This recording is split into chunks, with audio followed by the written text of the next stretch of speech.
शिखा जी पंजाब से। राधे राधे महाराज जी। महाराज जी आपके चरणों में कोटि कोटि प्रणाम।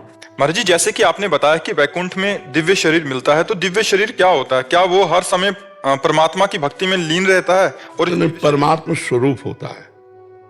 जैसे आप स्त्री शरीर में हो तो आपको हर समय स्त्री शरीर का गर्व और भान रहता है, ऐसे ही परमात्मा स्वरूप मिलता है। जैसे अभी ये है पंचभूतों का शरीर, एक पंचभूतों का शरीर, और एक जब आप सोती हो स्वप्न देखती हो तो स्वाप्निक शरीर, एक नरक में जाओ तो यातना दे, देवलोक को जाओ तो देह देव, इन सबसे अलग है वो सच्चिदानंद। जैसे हमारी आत्मा है वैसे आत्मस्वरूप देह की रचना होती है, चिदानंद में देह की रचना होती है। तब हम भगवान के समीप भगवान की सेवा चवर करना, पंखा डुलाना, उनसे बातचीत करना, उनको भोग पवाना, उनके साथ खेलना हंसना, भगवान के साथ खेलना हंसना। जैसे देखो अभी हम तुम सब कोई एक हो जाए और हंसे खेले, आपसे बैठे आपके साथ खाए पिए कूदे आपको कैसा लगेगा? ऐसा लगे ना कि यार जीवन का लाभ मिल गया। जिनके लिए हम 2 मिनट बैठ करके कितना प्रयास किया होगा तब आप यहाँ बैठे, और उन्हीं से हम 24 घंटे हंसे खेले बात करें, वो हमारे साथ रहे, वो हमारे हाथ में हाथ मिला के चले, कितना रहे। ऐसे ही हम जिनके लिए जीवन भर भजन करते हैं, उन भगवान की जब प्राप्ति होती है, नव किशोर अवस्था उनकी, प्रियाजू लालजू, और उनके साथ हम खेल रहे वृंदावन में, उन्हीं के साथ खा रहे, वहां मरना नहीं, शुगर नहीं होना, ब्लड प्रेशर नहीं होना, किडनी फेल नहीं होना, सच्चिदानंद शरीर, कभी मरना नहीं है, कभी बिछुड़ना नहीं। तो ऐसा जब प्यार होता है प्रभु से तो वो दिव्य देह से होता है।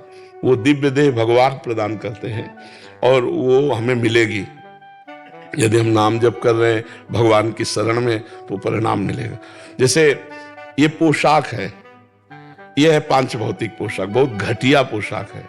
जरा में टूट जाए, जरा में फूट जाए, जरा में मर जाए, वो पोशाक कभी टूटने फूटने वाली, कोई अस्त्र शस्त्र से छेद नहीं सकता, भूख प्यास नहीं, गर्मी सर्दी वर्षा, मतलब ये जितना यहाँ है वो सब कुछ नहीं, चिदानंद में वो प्राप्त हो गया। न मरना है, न बिछुड़ना है, न किसी तरह का शोक है, न कोई भय है, न राग है, न मोह है। एक मतलब अलौकिक दिव्य, उसी के लिए तो ऋषि मुनि साधना करते हैं सब कुछ छोड़ करके। तो आप सब कुछ ग्रहण करके भी कर सकते हैं, धर्म पूर्वक जो आपके अधिकार में है उन भोगों को भोगिए, खूब भजन कीजिए, तो वही देह की प्राप्ति हो जाएगी। वो न स्थूल है, न सूक्ष्म है, न कारण, वो चिदानंद देह है। जैसे गीध ने जब सीता जी की रक्षा के लिए प्रयास किया तो रावण ने काट दिया पंख, और वो बहुत तरह से घायल होकर जब पृथ्वी पर गिरा तो आगे भगवान राम आ रहे थे तो देखा जटायु पड़ा है, पर वो भगवान के चरणों का चिंतन कर आगे पड़ा जटायु देखा, सुमिरत राम चरण की रेखा। भगवान गए और कहा तुम्हारा शरीर रख दें, तो उनका नहीं प्रभु अब नहीं, तो तुरंत शरीर छूटा। गीध देह तज धरि हरि रूपा, 4 भुजा और भगवत स्वरूप होकर भगवान के साकेत धाम को गया। ये दिव्य शरीर होता है। वो दिव्य कैसा होता है? वाणी तो बस इतना ही, देखो वाणी एक लिमिट तक केवल बता सकती है, इसके बाद नहीं।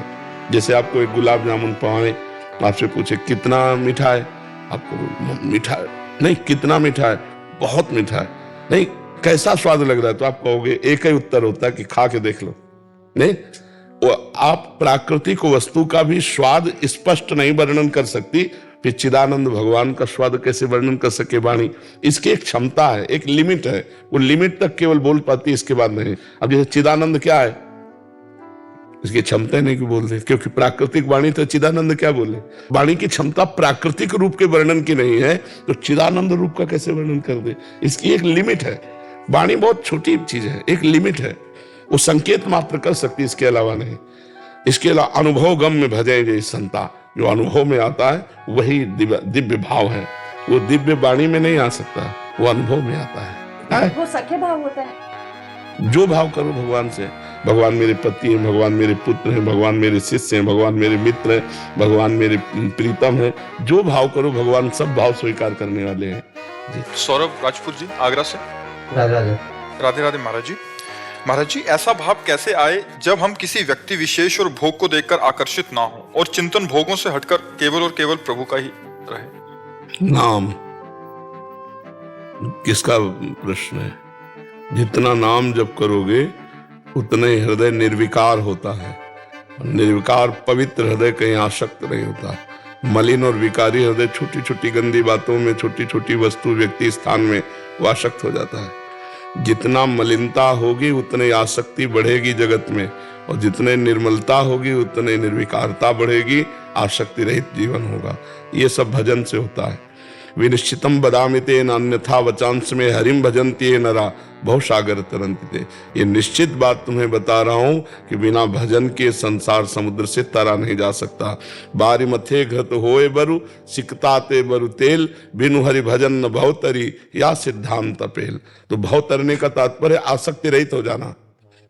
कोई इच्छा नहीं है, किसी भी संग का कोई रंग नहीं चढ़ेगा, चाहे भोग सामने हो रहा हो तो भी अपने अंदर निर्विकारता रहे। ऐसी स्थिति भजन से प्राप्त होगी, दूसरे किसी से नहीं। खूब नाम जप करो, जो भगवान का नाम आपको प्रिय हो उस नाम को खूब जप करो। जप करते हो? हाँ, खूब जपो, मतलब डट के जपो, तब काम करेगा।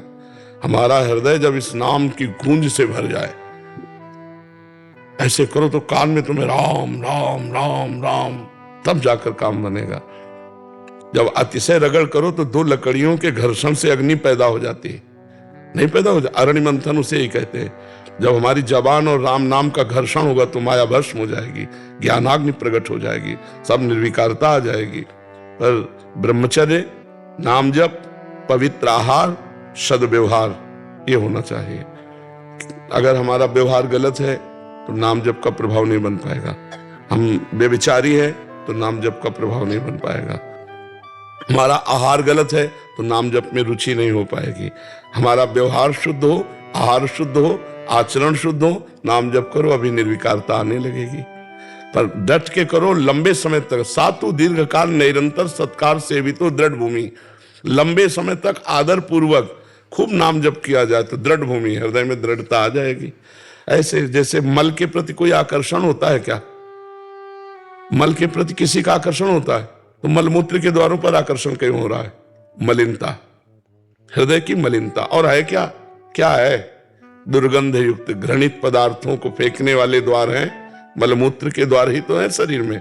कौन सी बात है? एक चमड़ी का ऊपर से ढका हुआ खेल है, नहीं, सब गंदगी भरी हुई है। इस पर आकर्षण अज्ञानता और मलिनता के कारण होता है। अगर हमारे अंदर शुद्ध ज्ञान आ जाए, बिल्कुल कोई आकर्षण नहीं होगा। तो हम निरपराध रहें, हमारे द्वारा कोई पापाचरण न हो, हम अच्छा पवित्र भोजन भगवान को अर्पित करके करें, कोई नशा न करें, दूसरे के साथ असत व्यवहार न करें, दूसरे को पीड़ा देने वाले वाक्य न बोले, दूसरे को पीड़ा देने वाली शरीर से क्रियाएं न करें। बस आनंद आ जाएगा। देखोगे आप अध्यात्म की चढ़ाई पर चढ़ने लगे। समझ पाए? हरनीत सिंह जी, राधे राधे। महाराज जी, जपे हुए नाम की संभाल कैसे करें? जिंदगी में ऐसी परिस्थितियां आती हैं कि कोई प्रियजन या पारिवारिक जन किसी शारीरिक रोग या आर्थिक तंगी में आ जाता है तो उनके लिए प्रार्थना करना अनिवार्य हो जाता है। अपने लिए भी कभी प्रार्थना करनी पड़ती है। महाराज जी, ऐसे में कब प्रार्थना करें? प्रार्थना और नाम जब सुरक्षित है, दोनों अलग अलग बातें हैं। नाम को दे के बात करना तो आप खुद दे रहे हैं, और प्रार्थना करना ये हमारा संबंध है प्रभु से। हमारे मालिक हैं, हमारे स्वामी हैं, हमारी जो आवश्यकता है हम उनसे प्रार्थना कर सकते हैं। प्रभु अपने लिए या किसी दूसरे के लिए। प्रार्थना में नाम जप खर्चा नहीं होता, समझ रहे हैं? और मैं इतना नाम जप किया और इनको देता हूं तो ये ठीक हो जाए, अब इसका प्रभाव हो जाएगा। पर आपके पास नाम जप नहीं रहा, वो उनको दे दिया आपने, अब उसको देने का जो मंगल लाभ होगा वो आपको होगा। तो अपने लोग क्या करते हैं कि पहले नाम जप को सरकारी बैंक में जमा कर देते हैं, भगवान के अर्पित कर देते हैं। उस परमेश्वर को जो नाम जप किया तो हमारा वो भगवान के लॉकर में जमा हो गया। अब हमें कोई भी समस्या, कोई भी कार्य है तो भगवान से प्रार्थना करते हैं। प्रार्थना करते हैं नाम दे के नहीं, दैन्यता पूर्वक कि प्रभु ये संकट आया, आप निवृत्त कर दो। प्रभु इनको बहुत समस्या है, आप निवृत्त कर दो। तो हम भक्त हैं भगवान के, तो हमारी प्रार्थना जब सुन ली जाएगी तो उसका कष्ट निवृत्त हो जाएगा, हमारा भजन भी सुरक्षित बना रहेगा।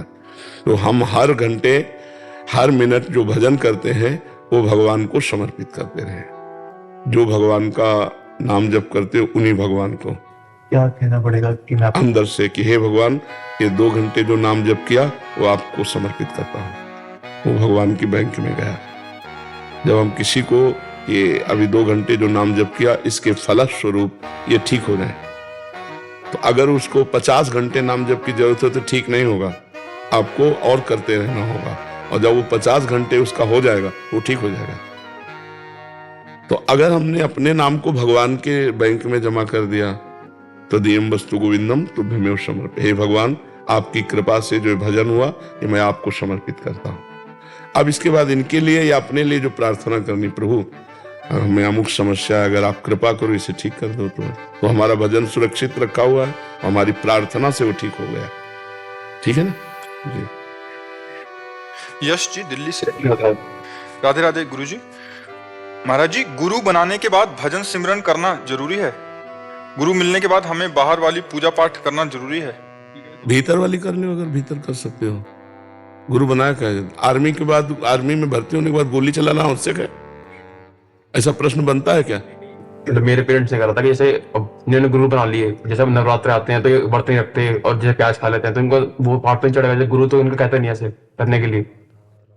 तो आप अपना प्रश्न कर रहे हो या अपने परिवार का? मेरे परिवार की तरफ से प्रश्न है। क्या परिवार की तरफ से? जैसे उन्होंने गुरु बनाए अपने, हाँ। और जैसे अब नवरात्र आते हैं तो हम व्रत नहीं रखते और प्याज का सेवन भी कर लेते हैं, पर हमारे गुरु ऐसा कहते हैं नहीं कि प्याज छोड़ो और व्रत रखो, तो मैं कहीं उसका पाप नहीं लगेगा?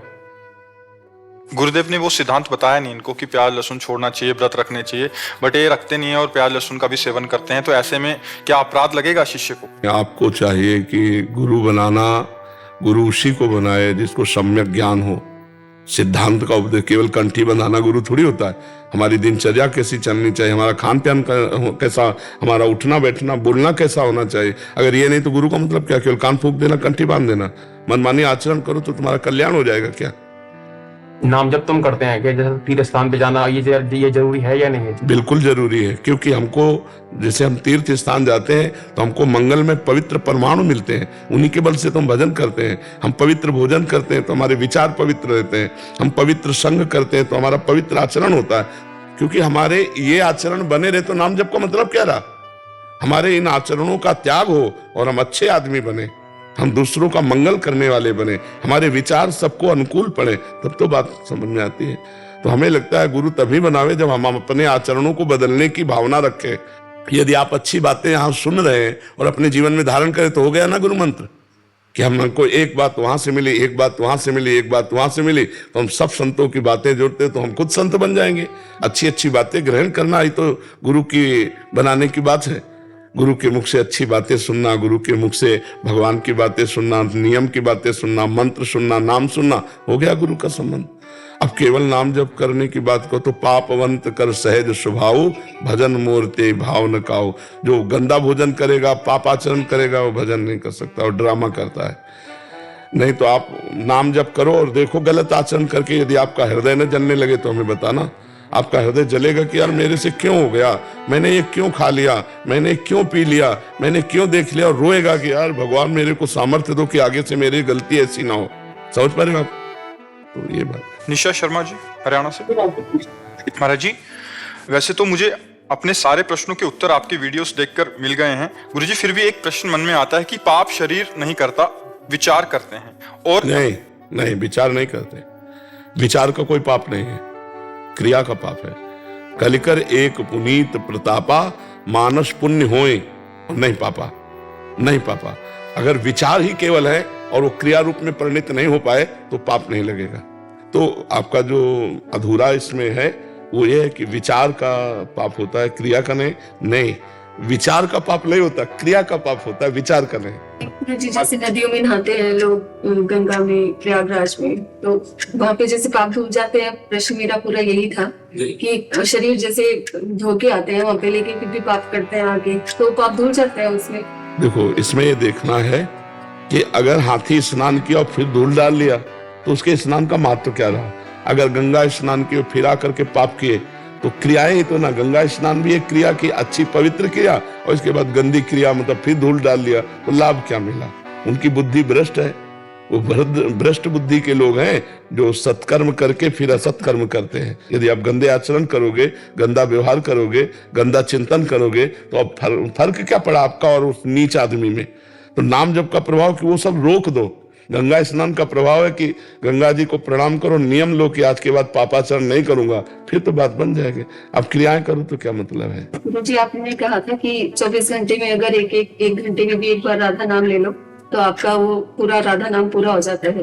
अपने उसमें हर बेटी भी 1 घंटे में एक बार राधा नाम ले लेते हैं, याद दिला देते हैं गुरु जी एक दूसरे को कि यार। बिल्कुल बिल्कुल, आप ऐसे अभ्यास करोगे तो कई बार राधा नाम आने लगेगा और धीरे धीरे वो हर समय छा जाएगा। महाराज जी एक और इसमें प्रश्न था, बाहरी पवित्रता का भी आंतरिक मन पे प्रभाव पड़ता है? क्यों नहीं प्रभाव पड़ता? अभी तुम्हें दुलार करके भगवान की प्रसादी माला पहनाए तो माला पहनाया शरीर पे, लेकिन आनंद हृदय पे पहुंच जाएगा? नहीं पहुंच जाएगा। तो जो हम क्रिया करते हैं उसका हृदय पर प्रभाव पड़ता है, कनेक्शन है ना, उसका हृदय पे प्रभाव पड़ता है। अच्छी या बुरी क्रिया का अंतःकरण पे प्रभाव पड़ता है। अच्छी क्रिया, देखो अभी आप सत्संग सुन रहे हो, आपको कैसा महसूस हो रहा है? एक आनंद सा महसूस है, एक अच्छा महसूस। और कहीं लड़ाई झगड़ा हो रहा हो, वहां खड़े हो जाओ, आप लड़ झगड़ नहीं रहे, केवल खड़े हो, तो वो वातावरण आपको दुख देगा। तो जो वातावरण हम देख रहे हैं, सुन रहे हैं, बोल रहे हैं, छू रहे हैं, कर रहे हैं, उसका हृदय पर प्रभाव पड़ता है, अंतर में प्रभाव पड़ता है। इनका मुख्य प्रश्न का सूक्ष्मता यह था कि जैसे अब यमुना स्नान किया, गंगा स्नान किया, परम पवित्र नदियां हैं, तो इनके स्नान मात्र से भी अंतःकरण पवित्र? बिल्कुल पवित्र होगा, बिल्कुल पवित्र होगा, कोई उसमें संशय नहीं। पर आगे पाप ना किया जाए तो अनुभव में आ जाएगा, अगर पाप किया जाएगा तो अनुभव में नहीं आएगा। एक संत थे, तो उन्होंने गंगा जी का महात्म्य पढ़ा। एक गंगा स्नान से 7 यज्ञ होती है, 100 यज्ञ का फल मिलता है। तो उनको प्रमाद स्थिति में कुसंग में वैश्या संग हो गया। तो उन्होंने कहा, मन में सोचा कि 100 यज्ञ तो रोज हम कमा ही रहे हैं, 2-4 यज्ञ का फल चला जाएगा। तो जब कोई कहता उनसे कि आप तो बहुत पाप करते हैं, तो अच्छे आदमी होकर वैश्यागमन करते हैं, तो यही उत्तर दे देते कि एक बार गंगा स्नान में 100 यज्ञ का फल होता है, तो 2-4 यज्ञ का फल चला जाएगा, शेष तो बचेगा। तो गंगा जी उनको शुद्ध ज्ञान देने के लिए एक बच्ची के रूप में एक सफेद कपड़े को लेकर गंगा जल में से डुबोती, फिर बालू में फिर गंगा जल में डूब, और वो गंगा स्नान करने वहां गए। तो उन्होंने सोचा बच्ची है, निकल जाए, फिर मैं लंगोटी पे नहाऊं। तो कहा, जा, बार बार गंदा करती है, बार बार धोती है, जब गंदा ही करना है तो धोती क्यों है? तो उस समय कपड़ा गंदा था, क्योंकि ऐसे जल में डुबोया और फिर बालू में ऐसे ऐसे कर दिया। तब कहा, ये प्रश्न तू अपने दिमाग में डाल कि तुझे यदि गंदा ही करना है तो धोने क्यों आता है? अगर धोता है तो गंदा क्यों करता है? जानता है तेरे को नरक की प्राप्ति होगी। क्यों? क्योंकि जानबूझ करके तू मेरा अपमान कर रहा है। गंगा स्नान करता हो, वैश्यागमन करता है, वो बराबर होता है। इधर अवगाहन गंगा का, उधर अवगाहन वैश्या का, तू नरक जाएगा, तेरे को पुण्य उन्य कुछ नहीं मिलेगा। तो ये बात समझनी चाहिए कि यदि हमें ज्ञान है कि पाप है, तो हम पुण्य के बल पर पाप ना करें, नहीं तो सर्व पुण्य नष्ट हो जाएगा और फिर दुर्गति की प्राप्ति हो जाएगी। और हम घोर पापी रहे हैं और आज से अब नहीं करेंगे तो महात्मा बन जाओगे, पक्का बन जाओगे। ये सिद्धांत को समझना, अब लो नसानी अब ना नशयो, अब तक क्या आगे नहीं करेंगे।